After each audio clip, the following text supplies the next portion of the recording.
देखिए, नीतीश कुमार तो वापस नहीं आएंगे और न लालू इनको एक्सेप्ट करेंगे, लेकिन जो कल संजय झा का बयान था स्पेशल स्टेटस या पैकेज, वो हम लेके रहेंगे, उसके लिए बात कर रहे हैं, कहीं उसी के माध्यम से दबाव। इसी स्थिति में वहाँ के मतदाताओं की सूची को अपडेट करने के लिए उन्होंने स्टेट इलेक्शन कमीशन को कह दिया है। कश्मीर में तो वहाँ के स्टेट इलेक्शन कमीशन को कह दिया है। वैसी जानकारी अभी तो बिहार को नहीं आई है। अगर इसी नवंबर दिसंबर फिर इसका आकलन करती है, जो आखिर सही में कौन सा स्टेट है जो किस कारण से बिहार जो विशेष राज्य का दर्जा दिया जाए। हाँ, विशेष राज्य का दर्जा देने में परेशानी है, लेकिन स्पेशल पैकेज देने में कोई परेशानी नहीं है। संजय झा तो निर्मला सीतारमण से सरकार चल रही है, तेजस्वी ने कहा कि हम जाएंगे, सुप्रीम कोर्ट तक जाएंगे। सुप्रीम कोर्ट जब एक कोर्ट ने खारिज कर दिया है तो वो भी जान रहे हैं जो हम सुप्रीम कोर्ट केवल जा रहे हैं जनता को दिखाने के लिए, तो देखो मैंने तुम्हारी लड़ाई लड़ी। क्योंकि ये सुप्रीम कोर्ट हुई है, वो हो सकता है खुद ही उसके बाद में पार्टी को छोड़ करके डायरेक्ट समर्थन देने लगे। इसी स्थिति में आप देखिएगा। और नीतीश कुमार आरक्षण के पनोरमा ग्रुप, जो सोचता है वो करता है, आपके अपने सपनों का आशियाना। नमस्कार, भारत लाइव देख रहे हैं आप, और ये झांसी का विश्लेषण है। लालू प्रसाद यादव की पार्टी आरजेडी, और आज उसका 28वां स्थापना दिवस। बड़े ही जोशीले अंदाज में तेजस्वी यादव ने अपने कार्यकर्ताओं को मंत्र दे दिया है कि 2025 में आप चिंता मत कीजिए, हमारी सरकार बनने जा रही है आरजेडी की, और आरजेडी अपने दम पे लड़ेगी। यानी कि उन्होंने स्पष्ट कर दिया है कि अब नीतीश कुमार की एंट्री आरजेडी में, महागठबंधन में नहीं होने वाली है। तेजस्वी यादव ने यह कहा कि किसी भी कीमत पर चाहे कुछ भी हो जाए, यानी कि शाम दाम दंड भेद, ये तीनों चारों जो प्रक्रिया है राजनीति की, वो लगा देंगे और 2025 में आरजेडी अपना सरकार बनाएगी। वही बात जब लालू प्रसाद यादव की करते हैं, तो लालू प्रसाद यादव ने तो यहाँ तक ये कह दिया कि अगस्त में केंद्रीय नेतृत्व में जो एनडीए गठबंधन की सरकार है, जो नीतीश कुमार हैं, चंद्रबाबू नायडू हैं, ये सभी एनडीए से, नरेंद्र मोदी से अलग हो जाएंगे। क्या वाकई में ऐसे संकेत हैं? एक तरफ तेजस्वी कहते हैं कि चाचा के एंट्री जो है हमारे साथ नहीं है, दूसरी तरफ लालू प्रसाद यादव कहते हैं कि सरकार गिर जाएगी।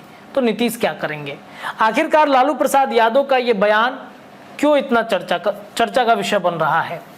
इसी विषय पर चर्चा करने के लिए अपने senior journalist Chandan Jha sir के साथ आ गए हैं झांसी के विश्लेषण में। सर, लालू प्रसाद यादव ये बयान देते हैं कि अगस्त में केंद्र की जो एनडीए गठबंधन की सरकार है वो टूट के बिखर जाएगी। इस बयान का मायने क्या है? क्या संकेत है कुछ नीतीश कुमार के वापस आने के? देखिए, नीतीश कुमार तो वापस नहीं आएंगे और न लालू इनको एक्सेप्ट करेंगे, लेकिन जो कल संजय झा का बयान था स्पेशल स्टेटस या पैकेज, वो हम लेके रहेंगे, उसके लिए बात कर रहे हैं, कहीं उसी के माध्यम से दबाव की राजनीति न हो। और दूसरा, आरक्षण को लेकर के जिस तरह से आज तेजस्वी ने कहा, जो 9वीं अनुसूची में इसको शामिल करने के लिए नीतीश कुमार को आगे बढ़ के बात करना चाहिए, और इसको लेकर के इसका मतलब आरक्षण विरोधी है। ये शब्द अगर आरक्षण विरोधी अगर नीतीश कुमार पर टैग लग जाएगा तो उसके लिए कुछ भी कर देंगे, क्योंकि उन्होंने ही आरक्षण दिया और उनके ही समय में आरक्षण वापस हुआ है। अब उनको जाना है वहाँ, क्योंकि यहाँ केंद्र में भी उनकी सरकार और बिहार में भी उनकी सरकार। तो वैसी स्थिति में अगर बिहार सरकार अगर 9वीं अनुसूची में शामिल कराने के लिए अगर आगे नहीं बढ़ती है, तो कहीं न कहीं बिहार की जनता के सामने तेजस्वी जाएंगे और कहेंगे जो देखिए हमने तो कहा था, लेकिन ये खुद नहीं जा रहे नीतीश कुमार, इसका मतलब आरक्षण देना नहीं चाहते हैं, वो केवल दिखावा था।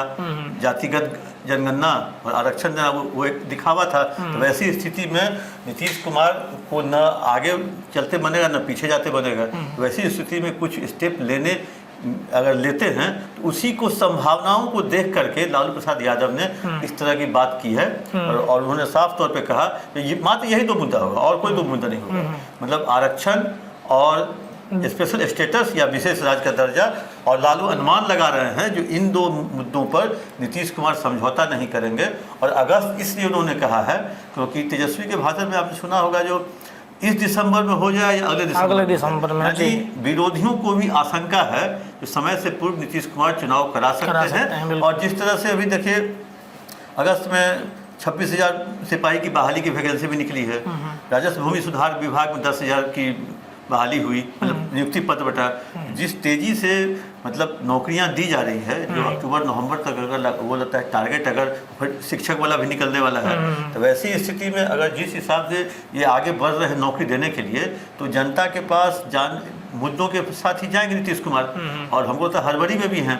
इसलिए ये आशंका हम लोग जो कर रहे हैं, कहीं आशंका सच न साबित हो जाए, जो इसी वर्ष चुनाव समय से पहले हो सकता है और इसकी भी चेष्टा की जा सकती है। लेकिन हाँ, एक चीज़ और, अगर ये इसी वर्ष चुनाव कराते तो चुनाव केंद्रीय चुनाव आयोग जो है, तो जिन 4 राज्यों में चुनाव होने वाला है, महाराष्ट्र, हरियाणा, झारखंड और एक जगह और है, तो वैसी स्थिति में वहाँ के मतदाताओं की सूची को अपडेट करने के लिए उन्होंने स्टेट इलेक्शन कमीशन को कह दिया है। कश्मीर में तो वहाँ के स्टेट इलेक्शन कमीशन को कह दिया है। वैसी जानकारी अभी तो बिहार को नहीं आई है। अगर इसी नवंबर दिसंबर में चुनाव होना होगा तो अब नहीं हो सकता है, क्योंकि जो केंद्रीय चुनाव आयोग है उसने अपने राज्य चुनाव आयोग को कह दिया है जो मतदाताओं की जो सूची को है उसको अपडेट कर दिया जाए।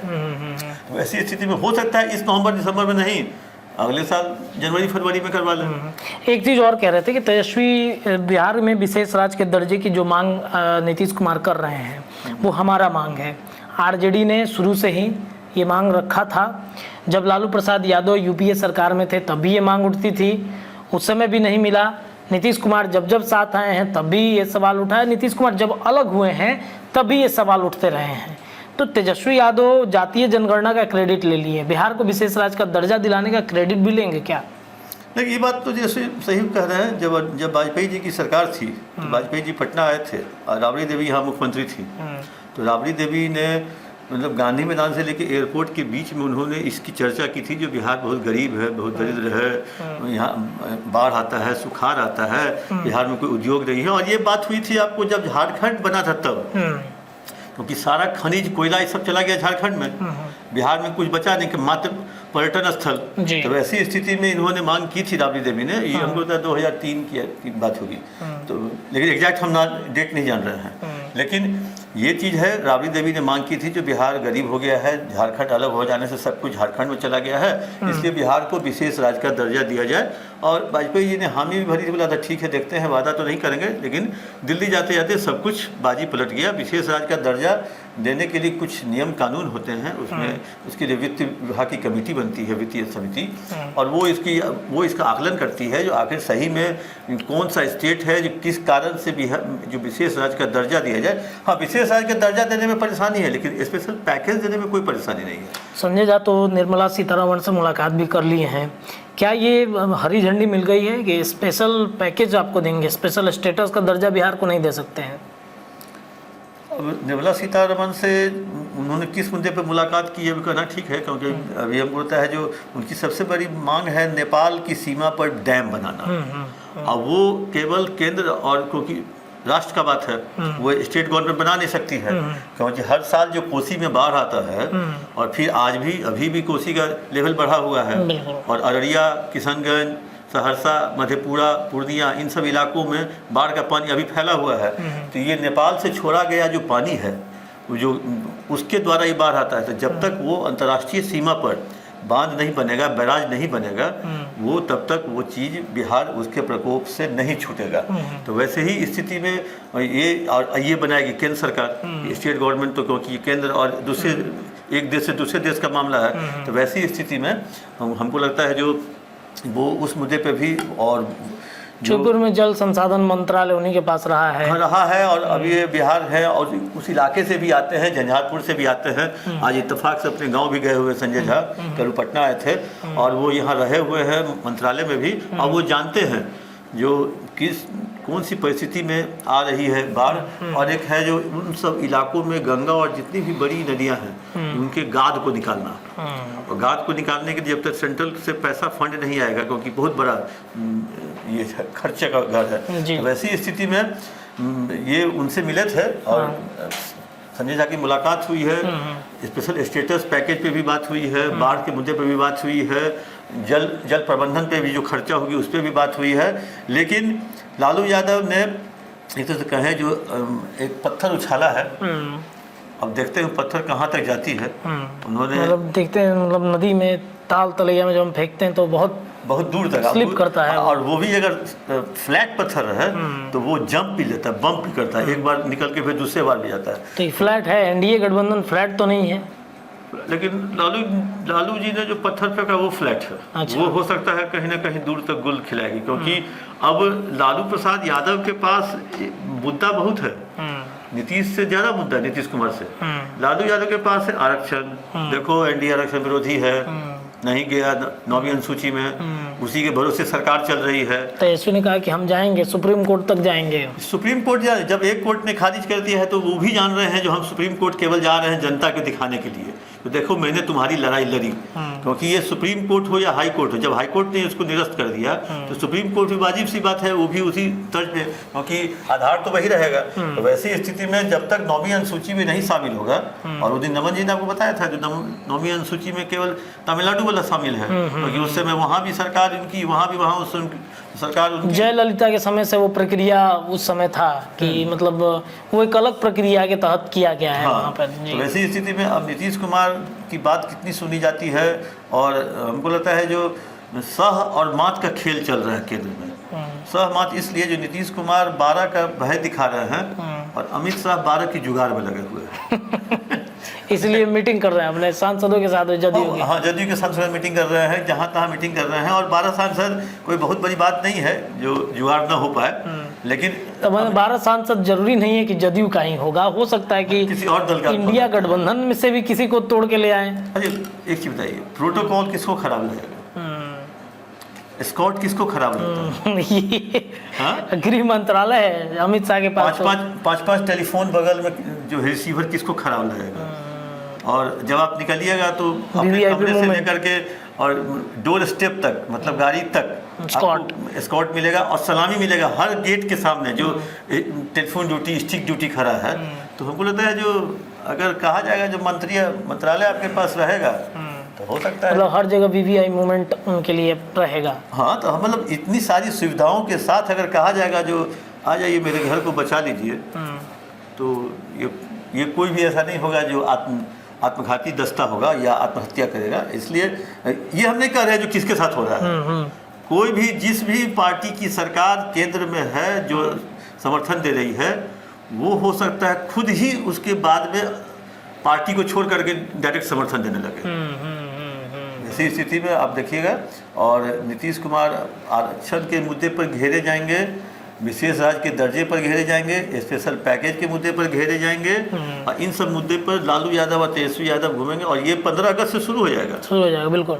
और 15 अगस्त याद है जो नौकरी की बात, तेजस्वी यादव इतने चीख चीख के चिल्लाने लगे, बाद में नीतीश कुमार को बैकफुट पे आना पड़ा। नीतीश कुमार ने अपना एक तरह से कहे जो भाषण का एजेंडा ही चेंज कर दिया, परिवारवाद, बच्चा पैदा करता है, इतना बच्चा पैदा करता है, परिवार का सब आदमी पॉलिटिक्स में है, ये किया वो किया। तो अब वो नौकरी वाली बात उन्होंने छोड़ दिया था, अब वो नौकरी देने लगे, अब लगातार नौकरी देंगे। अब नौकरी की वैकेंसी मतलब अब कोई संभावना नहीं है अगस्त में कि एनडीए गठबंधन टूटेगा। हमारे हिसाब से कोई अभी संभावना नहीं है जो एनडीए गठबंधन टूटेगा। कम से कम किसी को अगर आप बैठाते हैं, किसी को पावर देते हैं तो कुछ समय दीजिएगा उसको, कि सीधे आप कहिएगा जो हमको 30 दिन के अंदर म्याद दीजिएगा, 30 दिन के अंदर हमको इतना ये सब सामान चाहिए। मतलब कोई रैंसम नहीं ना है जो हम इतना नहीं दीजिएगा तो हम ये कर देंगे। भाई अगले को आपने मौका दिया है, अगला आप पर विश्वास किया है, अगला आपको इतना दुलार प्यार दे रहा है, आपको हर चीज़ में बैठा रहा है, आपने जो कहा, जितना मंत्रालय कहा उतना आपको दिया, और ठीक है बाकी चीज़ें मिल बैठ के बात होगी। इसलिए हम लालू यादव का जो ये स्टेटमेंट है ये हो सकता है अपने कार्यकर्ताओं के लिए सिगुफा हो। चलिए देखिए, तो कहीं ना कहीं गठबंधन में माइंड डाइवर्ट करने के लिए भी कई बयानें दी जाती हैं। लालू प्रसाद यादव के द्वारा दिए गए इस बयानों पर आरजेडी के कार्यकर्ता कितने मजबूत होंगे ये तो आने वाला वक्त बताएगा। फिलहाल झांझी के विश्लेषण में इतना ही। चर्चाएं भारत लाइव पर लगातार जारी रहेंगी, जुड़े रहिए हमारे चैनल के साथ। बहुत बहुत धन्यवाद। पनोरमा ग्रुप, जो सोचता है वो करता है। अगर ये वीडियो पसंद आई और वह बिहार के राजनीति और बिहारियत से सरोकार रखेनी तो सब्सक्राइब बटन दबा के चैनल के सब्सक्राइब कर ली। ओजे एगो घंटी बा, ओकरा बटन दबा देला से कुल सटीक और मारक खबर रुआ मुफ्त में मिल जाई। अगर रुआ पत्रकारिता के हमनी के नया प्रयोग में सहयोग कर चाहतानी तो ज्वाइन बटन दबा दी। पेटीएम नंबर नोट कर ली 9386 816700